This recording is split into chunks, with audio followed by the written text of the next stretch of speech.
Evangelio de Lucas, el capítulo 4, y vamos a comenzar ahí a leer versículo 14 en adelante.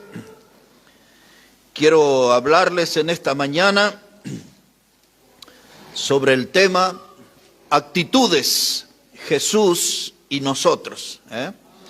Ese va a ser nuestro tema, actitudes, Jesús y nosotros. La palabra actitud, hermano, tiene que ver de cómo yo estoy dispuesto a comportarme. Ve que aquí en la ciudad, acá se usa a veces cuando alguien hace algo bueno, para animarlo le dice, esa es la actitud, así debes comportarte, así debes estar dispuesto siempre a comportarte. Y esta mañana hablaremos sobre esto, actitudes, Jesús y nosotros. Lucas 4, verso 14... Dice, y Jesús volvió en el poder del Espíritu a Galilea, y se difundió su fama por toda la tierra de alrededor, y enseñaba en las sinagogas de ellos, y era glorificado por todos. Vino a Nazaret, donde se había criado, y en el día de reposo entró en la sinagoga, conforme a su costumbre, y se levantó a leer, y se le dio el libro del profeta Isaías, y habiendo abierto el libro halló el lugar donde estaba escrito, el Espíritu del Señor está sobre mí, por cuanto me ha ungido para dar buenas nuevas a los pobres, me ha enviado a sanar a los quebrantados de corazón, y pregonar a los cautivos y vista a los ciegos, y a poner en libertad a los oprimidos, y a predicar el año agradable del Señor. Lo primero que quiero decir, hermanos, que este es el primer sermón público que dio el Señor Jesucristo. Es decir, que leyendo al profeta Isaías en el capítulo 61, así él inició su ministerio como predicador del Evangelio, como predicador de la palabra de Dios. Y dice el verso 14 que hemos leído que Jesús volvió en el poder del Espíritu. Y toda persona que predica la palabra de Dios lo tiene que hacer en el poder del Espíritu. No se puede predicar en la carne. Tiene que ser una persona, ser lleno del Espíritu de Dios. Y dice que el lugar donde él predicó fue Galilea. Y eso es muy importante, tener un conocimiento de qué era Galilea por aquellos días, qué era esa región por aquellos días. El historiador judío más reconocido, más respetado, que se llamó Flavio Josefo, quien ha escrito muchos libros sobre historia y cultura judía. Él decía que Galilea estaba compuesta por unos 240 pueblos y aldeas, y que por aquel tiempo de los días de Jesús tenía una población cercana a las 3 millones de personas. De manera que, según los datos de este historiador, esa era la región donde el Señor entró para predicar la palabra de Dios. Poblaciones que según algunos decían llegaban hasta 15.000 personas, pues ahí el Señor inició su ministerio público, predicó la palabra lleno del Espíritu del Señor. Y dice la palabra de Dios aquí, hermanos, dice que se difundió su fama por toda la tierra de alrededor. Esa fama era una buena fama, su fama de predicador, un hombre que hacía milagros, señales y prodigios, haciendo demostración de que el poder de Dios estaba en su vida. Y nosotros sabemos algo más, Jesús es Dios. Él es Dios hecho hombre. Y dice que él vino a Nazaret, donde se había criado, y en el día de reposo entró en la sinagoga. Y qué difícil, hermano, es predicar en donde uno ha nacido, porque la gente allí conoce toda nuestra historia, conoce todos nuestros pecados, conoce toda nuestra vida, y no podemos dibujar nada porque la gente, los vecinos saben quiénes somos. Después de muchos años a mí me tocó volver a predicar en el Uruguay. Y aún en la página de nuestra iglesia hay un himno que estamos cantando ahí con quien fue mi maestro en la escuela dominical, el que me llevó a la iglesia cuando yo tenía 7 años. Todavía el hombre no había llegado a la luna y ese hombre me llevó a la iglesia. Y después de 42 años nos volvimos a encontrar. Y ahí estuvimos cantando. Y yo llevaba gente ahí a la ciudad y cuando caminábamos por las calles yo les decía a los hermanos, si estas baldosas hablaran, cuántos pecados contarían de mi vida. Y no es fácil predicar entre su gente. Y ahí Dios me ha utilizado, pudimos ganar mucha gente a Cristo, 13 fueron de mi familia que llegaron a los pies del Señor. Pero no es fácil predicar donde uno se ha criado. Pero ahí llegó el Señor. Y ahí estaba el Nazaret y se levantó para predicar la palabra de Dios. Cuando hablamos de la palabra evangelio ayer, hablamos de eso, de predicar, de publicar, de proclamar. De eso se trata el evangelio. El evangelio no es un mensaje silencioso, es un mensaje para ser predicado, proclamado, publicado. Y el Señor vino con esa misión de anunciar el mensaje del evangelio. Y ahora Él comienza aquí a leer el profeta Isaías, dice verso 17, se le dio el libro del profeta Isaías y habiendo abierto el libro halló el lugar donde estaba escrito, el Espíritu del Señor está sobre mí por cuanto me ha ungido para dar buenas nuevas a los pobres. Quiero detenerme en esa palabra ungido. Hoy ese término ha sido como devaluado. El término ungido ha sido como un objeto de burlas. El término ungido se le pone a mucha gente que son falsos profetas, lobos rapaces que andan por ahí. Pero cuando la palabra dice aquí, en este texto, la palabra ungido, eso significa consagrado. Dice que él fue ungido, fue consagrado por Dios, fue separado por Dios para ser un predicador de las buenas noticias del evangelio. La palabra ungido, hermanos, también tiene el significado de ser frotado. Y nosotros necesitamos ser frotados por Dios, que Él saca todas las asperezas de nuestra vida y nos deja en un estado de pureza, de santidad, de consagración y dedicación a Él. De eso se trata el término ungido, frotado. En otro contexto se usa la palabra ungido como alguien que ha sido espolvoreado. Cuando aquí hay varios cocineros y cocineras, cuando usted usa la sal, usted no vierte la sal en el mismo lugar, la espolvorea, la desparrama, la distribuye. Ese es el sentido de la palabra ungido. El Espíritu del Señor fue espolvoreado sobre mí, distribuido sobre mí. Eso es lo que está diciendo aquí Jesús. También se usa la palabra ungido en relación al ungüento, al perfume. Término que se usa entre otros lugares en el Cantar de los Cantares, el perfume de tus suaves ungüentos. Y el perfume usted no se lo pone aquí detrás de la oreja nada más. A algunos les gusta perfumarse enteramente. Y la palabra ungido tiene que ver con ungüento y a veces tiene que ver con aceite.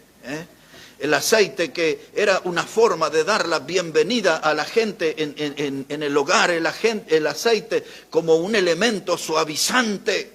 Y también el aceite era utilizado para los jueces y para los reyes y para los profetas y los sacerdotes y se los desparramaba desde su cabeza y ellos eran ungidos para ese ministerio, de rey, de profeta, de juez o de sacerdote.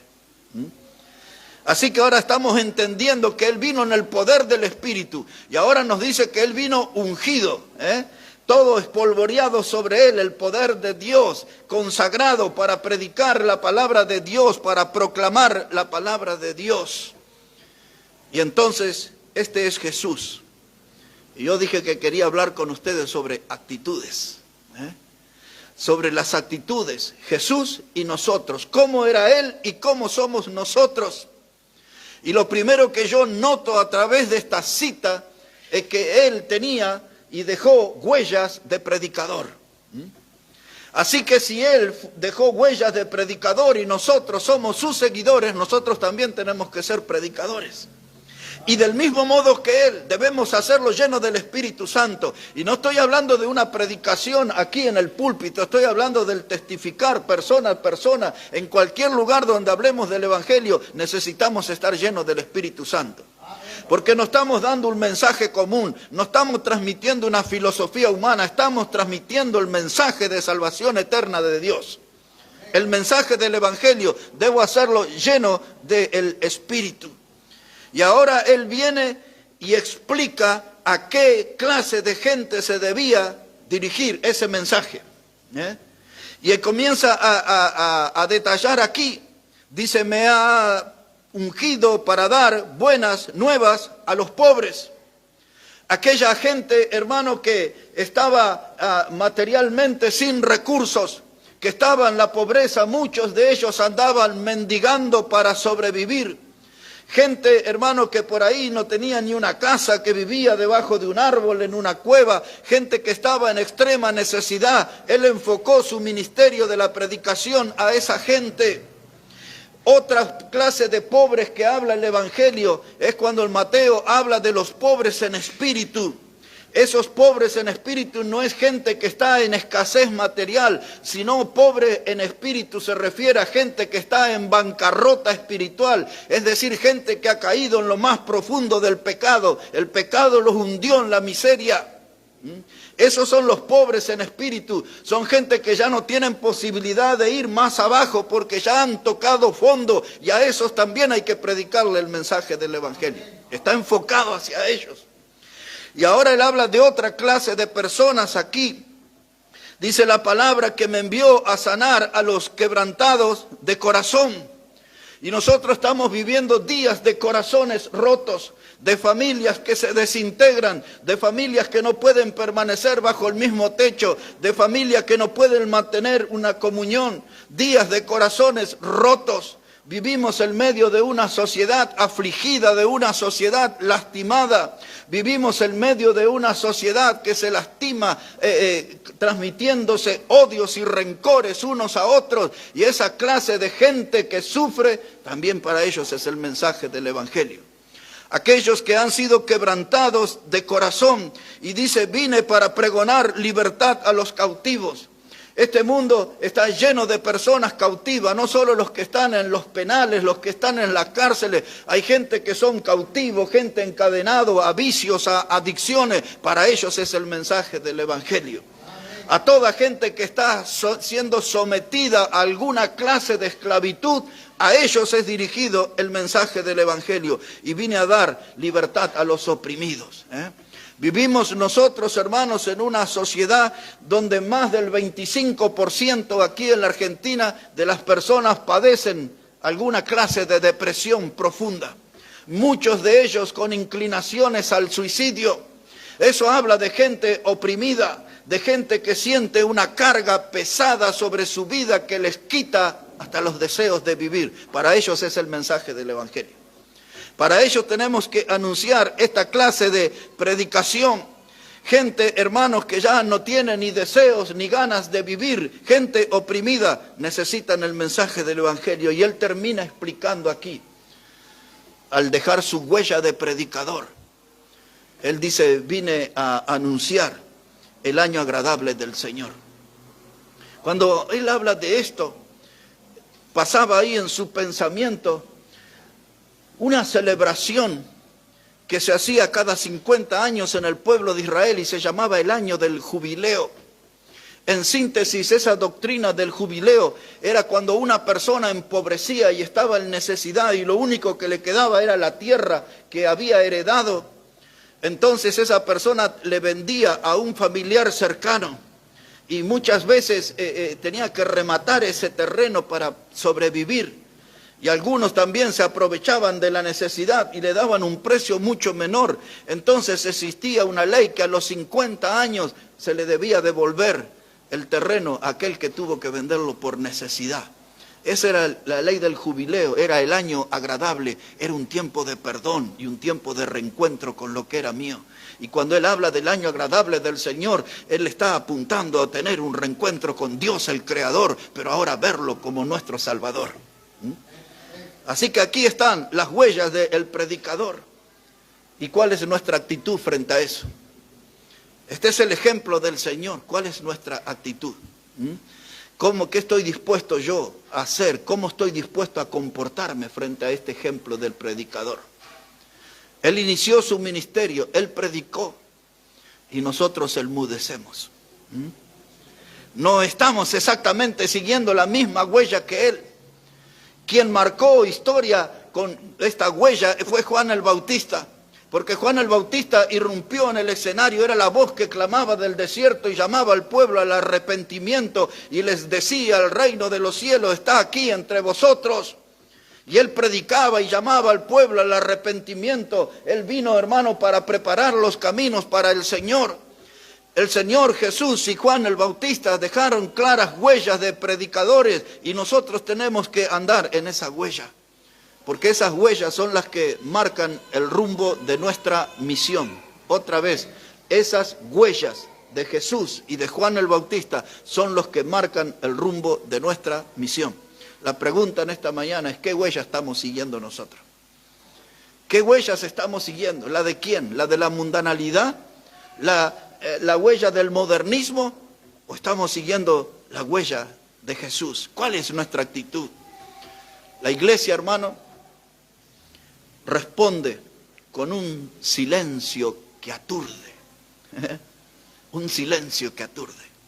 Pero nosotros tenemos que predicar. Y al modo como decía Isaías 58:1, él dice: levanta tu voz en cuello y anuncia a mi pueblo con voz de trompeta. Con un sonido estridente debe ser la predicación, un mensaje que tiene que ser entendido, no es un murmullito, es un mensaje claro, contundente, el mensaje del Evangelio, el mensaje que proclama que hay salvación eterna en Cristo. Y cuánto alivio hay, hermano, en las almas cuando entienden que Jesús con su sangre preciosa puede lavar su pecado, puede perdonar su pecado y darle vida eterna. Nosotros ya hemos experimentado eso y ha sido bueno, grandioso para nosotros. Tenemos que proclamar, predicar. Esa debe ser nuestra actitud, como lo hizo Jesús. Y ser predicadores del Altísimo. Volvernos nosotros siervos del Altísimo. Porque ¿a quién estamos sirviendo? A veces somos servidores del trabajo. A veces somos servidores del estudio. A veces somos servidores para agradar a nuestra familia. Pero ¿cuándo nos vamos a transformar en siervos del Altísimo? Esa es la actitud. Esa es la actitud. La de volvernos siervos del Altísimo. Actitudes. Actitudes. En segundo lugar, hermano, quiero hablarle de Jesús en Getsemaní, cuando él sangraba y los discípulos dormían. Y es lo mismo que sucede en la iglesia de nuestros días. El Señor se entregó, murió en la cruz, derramó su sangre preciosa y nosotros en este siglo XXI somos imitadores de aquellos discípulos. Dormimos. Vamos a repasar un poco esa historia aquí en Lucas, en el capítulo 23. El Evangelio de Lucas, el capítulo 23 y el versículo 39. Note cómo dice la palabra de Dios allí, Evangelio de Lucas, el capítulo 23 y versículo 39. 23 le dije capítulo 22, hermano, disculpe, capítulo 22, el 23 lo voy a leer al final del mensaje. Capítulo 22, verso 39. Dice la palabra: y saliendo se fue como solía al monte de los olivos, y sus discípulos también le siguieron. Y cuando él llegó a aquel lugar, les dijo: orad para que no entréis en tentación. Y él se apartó de ellos a distancia como de un tiro de piedra, y puesto de rodillas oró, diciendo: Padre, si quieres, pasa de mí esta copa, pero no se haga mi voluntad sino la tuya. Y se le apareció un ángel del cielo para fortalecerle, y estando en agonía, recuerde ese término por favor, y estando en agonía oraba más intensamente, y era su sudor como grandes gotas de sangre que caían hasta la tierra. Y cuando se levantó de la oración y vino a sus discípulos, los halló durmiendo a causa de la tristeza. Y si el Señor viniera hoy, ¿cuántos estarán despiertos y cuántos estarán durmiendo en su vida espiritual? Aquí estamos mirando a Jesús, orando y sangrando. Y por otro lado los discípulos durmiendo. Pasado a nuestros días, el Señor entregó su vida enteramente en la cruz. Pero la iglesia no refleja el mensaje de la cruz, no anuncia el mensaje de la cruz, no proclama el mensaje de la cruz. No estamos viviendo a la altura del mensaje de la cruz. En otras palabras, Él se sacrificó y nosotros dormimos. Estamos separados de Él. Tomó una distancia como de un tiro de piedra. Y ahora somos nosotros como iglesia que nos estamos distanciando del Señor. No estamos siguiendo sus huellas correctamente. No estamos teniendo la actitud de vida que Él tuvo. No estamos nosotros intercediendo, no estamos nosotros entregando, no estamos nosotros sacrificando, no estamos imitando sus actitudes. Nosotros, hermanos, a veces caemos en esa trampa de pretender trascender en la vida, de ser alguien, de ser reconocido, de obtener títulos, de conseguir aplauso, de disfrutar de las mieles de la fama. A veces nuestros pensamientos están involucrados en esas cosas. A veces se nos mete y nos pica el bichito del materialismo. Le empezamos a agarrar el amor al dinero. Y entonces nuestra mayor parte del tiempo de nuestra vida lo invertimos en la búsqueda del vil metal. Y en vez de entregarnos y rendirnos al servicio del Señor, nos rendimos ante don dinero y nos volvemos su esclavo y hasta de algún modo le rendimos culto. El Señor estaba sangrando, los discípulos estaban durmiendo. Hermanos, cuando el minero entra al socavón, él sabe todos los riesgos que hay ahí de derrumbes y de cosas, pero hay un riesgo tremendo cuando se juntan allí ciertas cantidades de gases que son peligrosos y de pronto el minero comienza a sentir un mareo, un sueño y luego viene el desmayo y después la muerte. He tenido la oportunidad de largas charlas, yo creo que con más de 100 mineros, y me han contado todas clases de historias en el socavón, pero de las cosas que más temen son de esos gases secretos, silenciosos, que se van apoderando de sus vidas, los van adormeciendo hasta desmayarlos y se encuentran con la muerte. Y así es la iglesia a veces. Nos vamos nosotros, hermanos, allí sintiendo esos gases, hermanos, en nuestra vida que nos van adormeciendo, nos vamos apagando en nuestra vida espiritual, nos vamos durmiendo lentamente y después el desmayo. Es lo que uno de los viejos himnos dice, levántate iglesia y sacude el sopor que viene en las nubes, tu amante Señor. Y esa palabra sopor es el sueño previo a la muerte. Y la iglesia está padeciendo de eso, un sueño previo a la muerte. Y tenemos, hermanos, que mirar al Señor. Él está sangrando, nosotros no podemos estar durmiendo. Nosotros tenemos que estar junto a Él en esa batalla. Les dije ahí que retenga la palabra agonía. Esa es la palabra griega agón. Esa palabra agón se utilizaba en las batallas cuando dos ejércitos se enfrentaban. Y entonces daban el grito final de pasar al ataque y ahí se entreveraban en batalla. Esa es la palabra agón, ese grito para el enfrentamiento. La palabra agón también se utilizaba en el atletismo, cuando el atleta llegaba a la meta y hacía ahí el último esfuerzo para alcanzar la victoria. Esa era la palabra agón, agonía. Como sea aplicado este término, nos está enseñando a nosotros que el Señor Jesús estaba en una batalla espiritual. Y esa batalla la estaba teniendo con su Padre. Y la batalla consistía en que él estaba clamando al cielo para pedir misericordia, perdón de pecados y salvación eterna para nosotros. De eso era la batalla. Alguna vez que hablé sobre este texto, dije cuánto me emociona, porque aquí veo que hace 2000 años atrás Jesús en el huerto de Getsemaní oró por mí. Y oró por usted. Nuestros nombres estaban en su lista de oración. Dice que él estaba en agonía y cada vez oraba más intensamente, clamaba por misericordia, clamaba por perdón, clamaba por salvación para nosotros. Pero los discípulos estaban durmiendo. Y él estaba experimentando el fenómeno que los médicos le llaman hematidrosis, que es ese fenómeno de sudar gotas de sangre. Y eso solamente sucede a una persona que está en un estado de extrema tensión o presión. Y eso es lo que estaba sintiendo nuestro Salvador. Allí él estaba en un estado de presión, él estaba clamando a Dios por nuestra salvación. Al punto tal que tuvo que venir un ángel para ayudarle. Caían grandes gotas de sangre.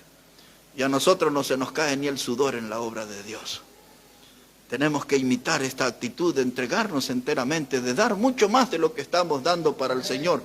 Porque también Dios nos ha brindado talentos y nos ha brindado dones, nos ha dado capacidades para hacer la obra, pero no estamos explotando las capacidades que Dios nos dio. No estamos usando nuestros dones en el servicio de Dios.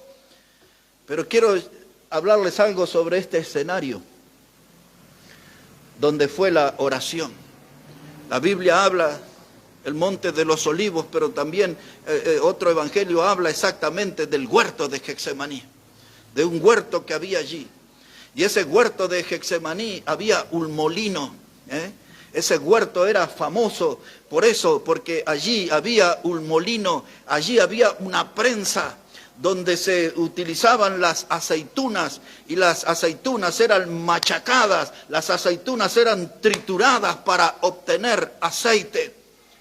Por lo tanto, aquí hay una lección en ese nombre de Getsemaní y el por qué fue allí en ese lugar. Porque en ese lugar nuestro Salvador fue triturado allí, en esa prensa, y derramó sangre. No salió aceite como de las aceitunas, salió sangre preciosa, sudó sangre por nosotros allí. Ese fue su Getsemaní. El Salvador fue triturado en esa batalla de oración. Y esas gotas de sangre expresan su deseo de obtener salvación para nosotros. Por otro lado, ya saliendo de este punto, quiero decirles que este fue el paso previo a su llegada a la cruz. Este fue el escenario donde él tomó la decisión final de ir a la cruz por nosotros. Él vio aquella copa y él le dice al Padre: si es tu voluntad, pasa de mí esta copa. ¿Qué es lo que vio allí en esa copa? Lo que vio allí fue el pecado del hombre, de todas las edades, de toda la historia de la humanidad. En esa copa estaban reunidas las acciones pecaminosas más asquerosas. Y él vio eso allí, le produjo repugnancia tanto pecado acumulado. Y él dice: Padre, si es tu voluntad, pasa de mí esta copa, pero que se haga tu voluntad, no la mía. En otras palabras, estoy dispuesto a ir a la cruz. A pesar de todo ese oleaje pecaminoso contenido en esa copa, él estaba dispuesto a ir a la cruz. ¡Qué maravilla el Señor! Él sangraba, los discípulos dormían, él se entregó enteramente, la iglesia sigue durmiendo. Dé una mirada a Romanos, el capítulo 13, por favor, y después vamos a volver aquí a Lucas para terminar nuestro mensaje. Romanos el capítulo 13, primero versículo 11. Aquí el apóstol Pablo en este texto presenta todo un desafío para la iglesia en Roma y para nosotros también. Romanos el capítulo 13, versículo 11. Observe cómo dice ahí la palabra de Dios. Romanos 13, verso 11. Dice la palabra: y esto, conociendo el tiempo, que es ya hora de levantarnos del sueño, porque ahora está más cerca de nosotros nuestra salvación que cuando creímos. Aquí están las palabras exactas que necesitamos nosotros para reaccionar, hermanos. Dijo Pablo a la iglesia en Roma, es hora ya de levantarnos del sueño. Hay que ponerle un punto final a esa actividad de dormir. Y hay que acompañar al Señor. Dice Pablo escribiendo a los Corintios, porque yo llevo en mis cuerpos las marcas del Señor Jesús. A los Gálatas le dio la misma idea también. Dijo, de aquí en adelante nadie me cause molestia, porque yo llevo en mi cuerpo las marcas del Señor Jesús. Él sangró. Nosotros no podemos dormir, hermano. Y dice, ya hay que poner un punto final a esa actividad. Es hora de levantarse del sueño. Dios, hermano, ha dado el sueño como algo reparador para el hombre, pero el diablo lo distorsionó, y se lo dio a personas que duermen demasiado, viven poco, y se vuelven haraganes, holgazanes, amantes ahí del somier. Y Dios dice, ya hay que levantarse del sueño. ¿Qué tiene su somier? ¿Espuma importada? ¿Qué tiene? Unos resortes lindos, le hace sentir, hasta colchones de agua hay, ¿no? Es hora de levantarnos del sueño. No podemos dejarlo a nuestro Salvador solo, sufriendo.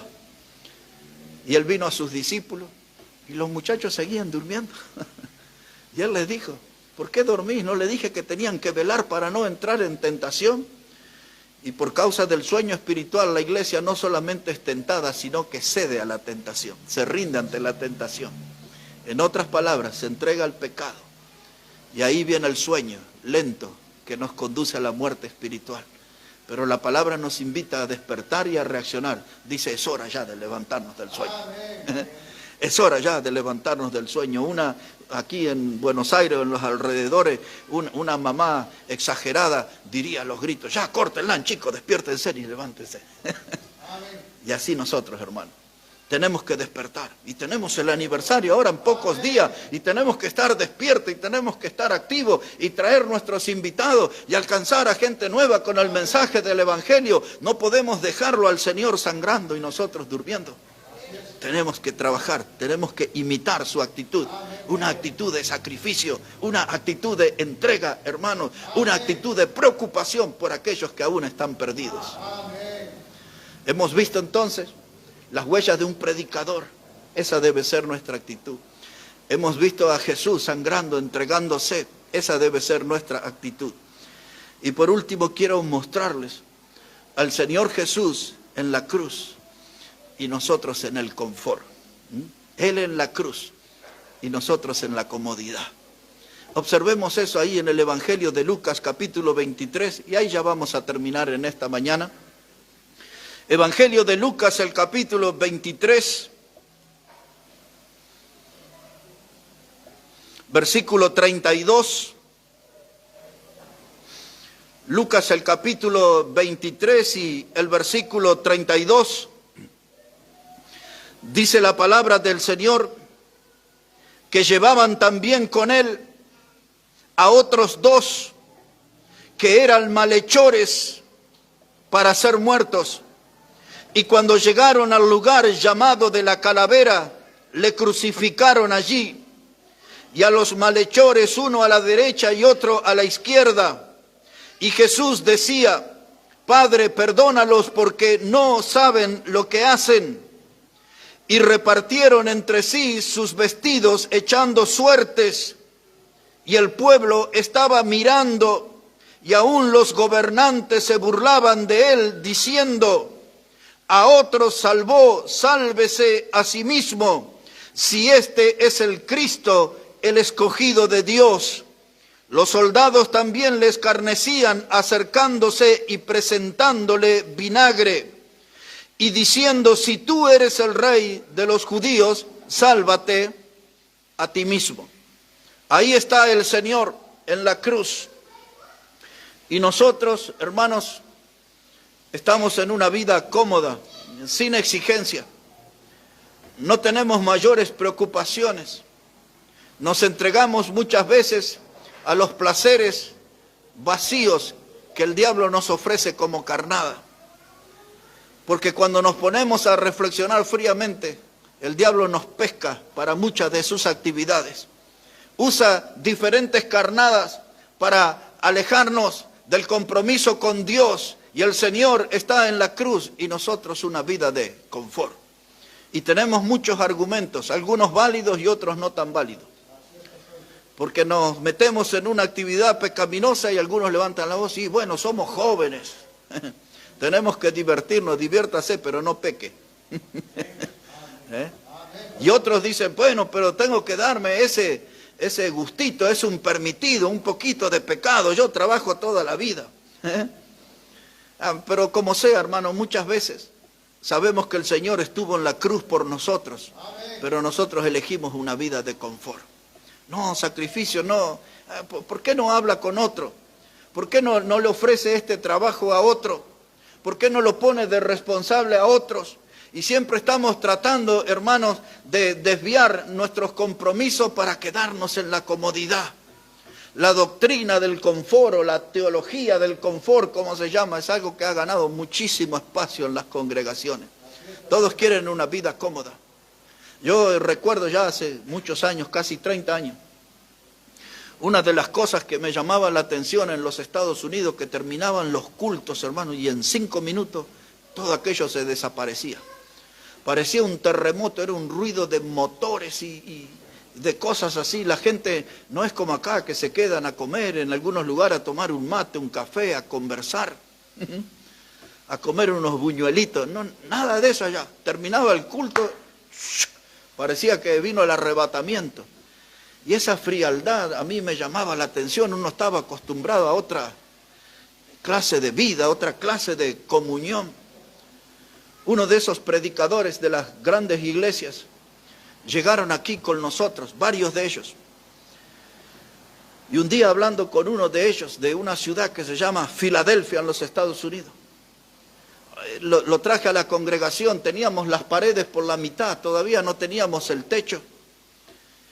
Y hablando ahí con el pastor le dije, mire, nosotros hemos perdido mucha gente. Cuando llegamos a la iglesia, en el primer mes nos enfermaron 27 personas por hacer reuniones al aire libre. Teníamos el terreno nada más.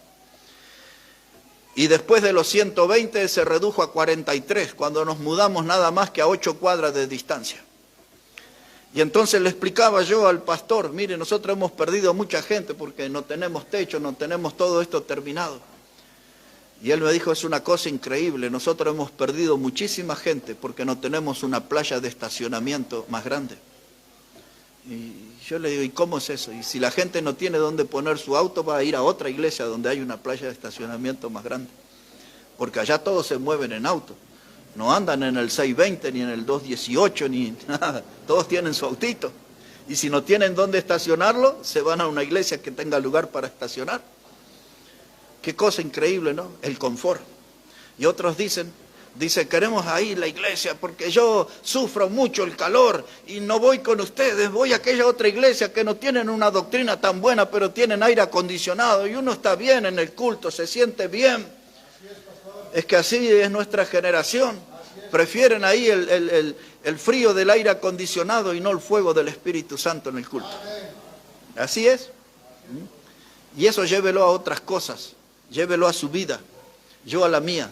Porque estamos eligiendo la doctrina del confort, mientras el Señor está en la cruz, padeciendo por nosotros los pecadores.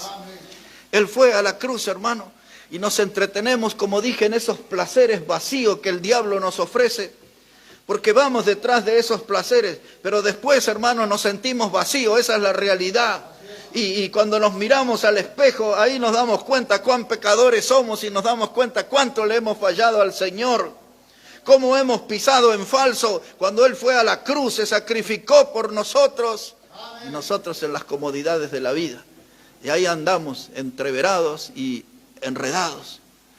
Pero hermanos, este mensaje del Evangelio es el que salva las almas. Hermanos, ese mensaje del Evangelio es el que nos invita hoy a parecernos a Jesús. Tenemos que predicar. Tenemos que estar dispuestos, hermanos, a sacrificarnos, tener nuestro Getsemaní.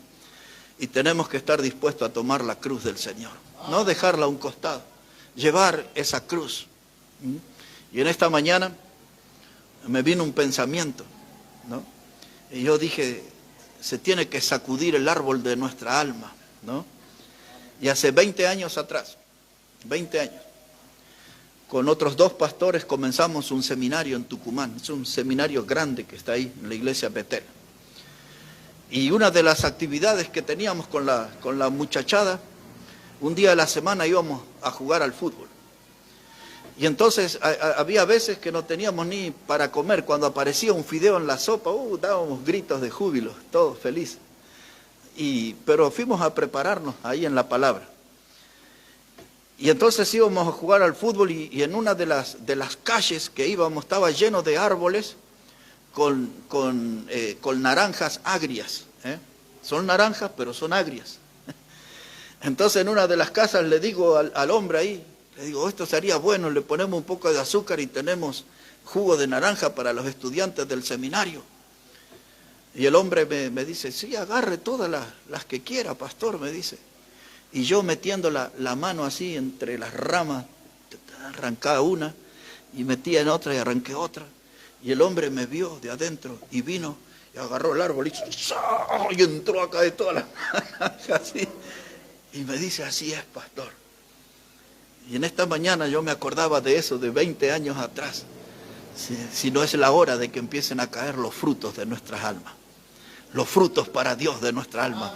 Alguien tiene que sacudir el árbol de nuestra alma. Alguien tiene que sacudir el árbol, hermano. Y eso es la palabra de Dios. La palabra de Dios, actitudes, tener las actitudes que tuvo el Señor Jesucristo. Eso va a sacudir el árbol y vamos a ver los frutos de nuestra vida. Si la palabra de Dios no nos mueve, si la palabra de Dios no nos conmueve, si la palabra de Dios no nos impulsa, no nos empuja hacia adelante, nada lo logrará. Es la palabra. Por eso esta palabra es viva y es eficaz. Yo espero que en esta mañana haga una obra en cada uno de nosotros, porque se acercan días de sacrificio y se acercan días donde vamos a tener que entregarnos más por las almas. Y estamos apuntando a esa meta del 22 al 24 de septiembre. Y queremos volver a ver este lugar lleno, cada silla ocupada, cada persona en su lugar y algunos parados. Pero el árbol de nuestra alma se tiene que sacudir y aparecer los frutos delante de nosotros y para gloria de Dios. Actitudes, miremos, repasemos y sigamos cada una de las actitudes que el Señor Jesús mostró. Esa actitud de predicador, esa actitud de sacrificio en Getsemaní, esa actitud de una entrega total en la cruz por nosotros. Así debemos tomar la cruz y seguir al Señor cada día. Nos ponemos de pie, vamos a hablar con Dios en esta mañana, hermanos. Todos de pie, y hermano Omar se va a ir preparando para la alabanza. Si Dios habló a su vida en esta mañana y hay decisiones que tomar, hermano, no se demore en eso, tome esas decisiones que siempre acarrean grandes bendiciones de Dios para nosotros.